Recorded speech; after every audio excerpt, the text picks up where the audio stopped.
Now humanity seems to forget the value of the world it inhabits, and even its own worth. Chaos and destruction surround us almost everywhere we go. Cities, fields, and entire regions suffer the consequences of indifference, clinging to the errors of the past. Nature cries at every moment, from the harshness that constantly threatens it.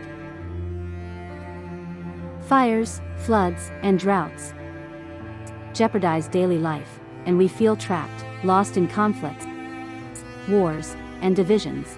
Meanwhile, entire communities face abandonment, poverty, and inequality, paralyzing hope. It is time to change. What can awaken our global consciousness? With care in every gesture, in every responsible action, we can and must protect our planet and all its inhabitants.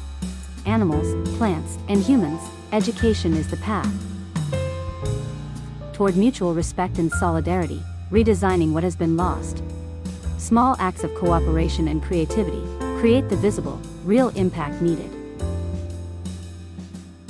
With every voice and every arm raised for equality, justice, and love, we sow the seed across the world.